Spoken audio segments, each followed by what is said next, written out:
Thank you, Katina.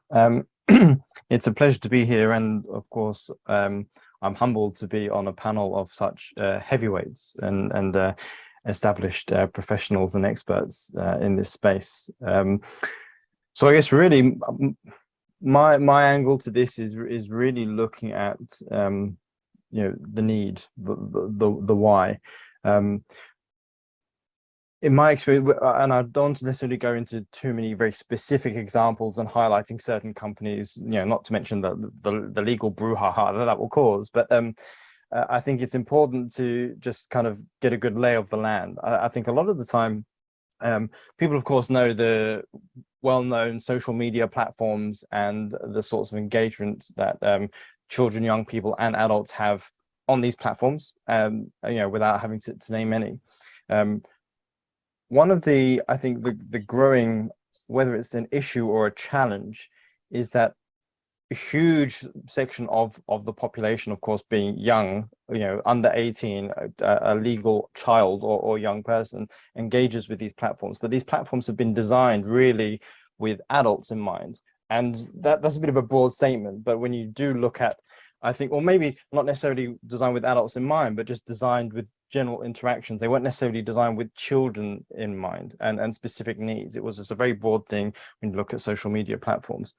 As their implementations and uses has developed and really integrated within society, now we're finding these platforms being used for all sorts of things and in manners that perhaps they weren't originally designed for, if you see what I mean. One of the big issues, I think, is that from a security point of view, there's always this big focus on privacy. How do we make sure that data is protected, or that only certain people can engage? And even from the child-centric point of view, usually the kind of the goal that the companies try to reach for is being able to prevent people that are too young from engaging on the platform. Stick that barrier up, which is a very traditional approach. If you think of it, reminds me of the old cinema days where you have a PG-13 film, and if you're younger than 13 then you can't see it. And we all know that there are ways and means that we would go to the cinema or find ways to watch these videos, right? So just have this standard barrier to say, well, if you're or you get this question or this prompt, you must be 13 or over, so are you 13? Yes. Okay, great. And then you have free access, right?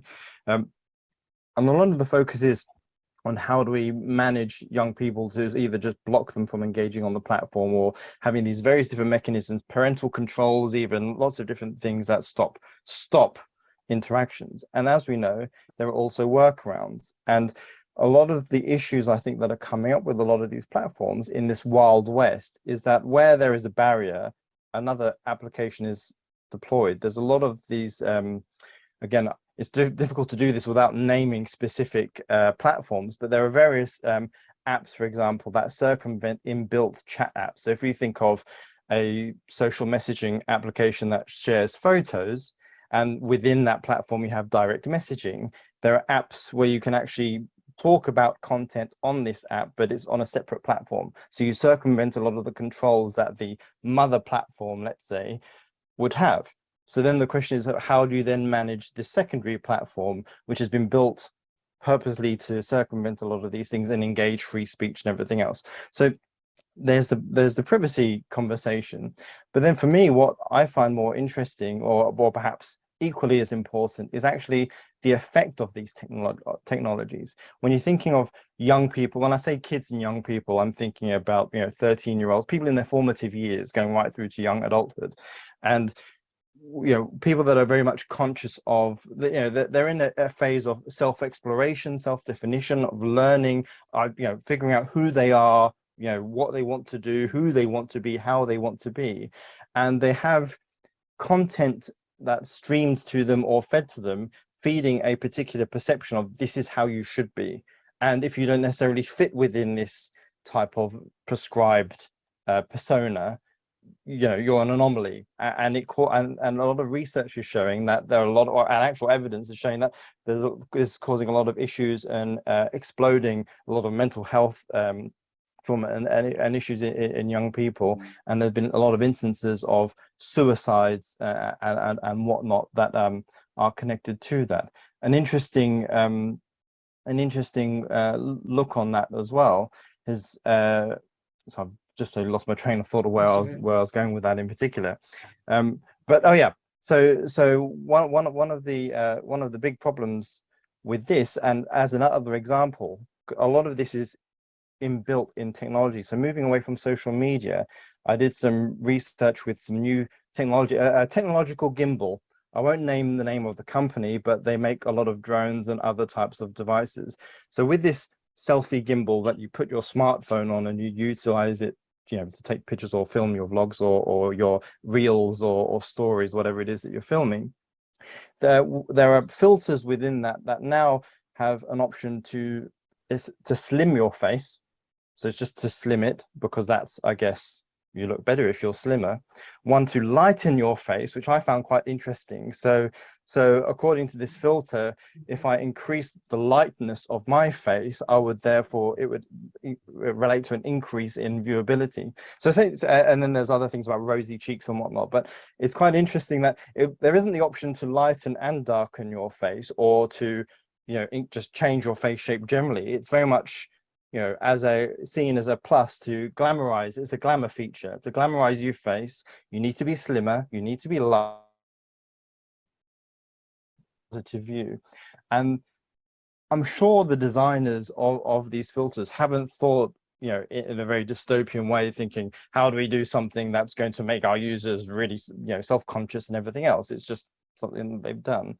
But this is the issue. It's the thinking about not whether we can do something or even whether we should do something, but if we do it, how do we do it appropriately?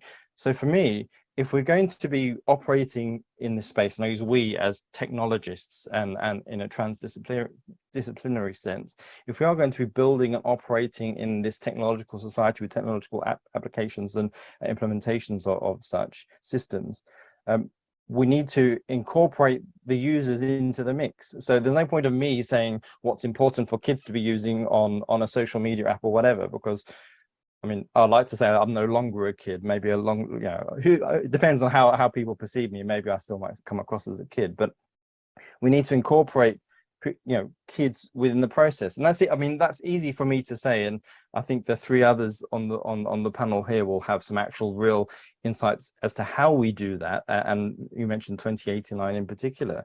But really, because there's a lot of legal challenges as well that we've got to come across, explore and everything, right? In terms of how we engage with children and young people who are going to be the predominant users of these applications. How do we build things in a safe way? What does safe even mean? Moving away from the sole security, privacy, cybersecurity perspective of authentication and whatnot, and thinking about whether these applications are actually safe to use. What are the purposes of the application? Going right the way through to what are the developers and the owners of the applications actually using the data that's generated, what are they doing with the data that's generated? How are they interacting? Who are they involved with?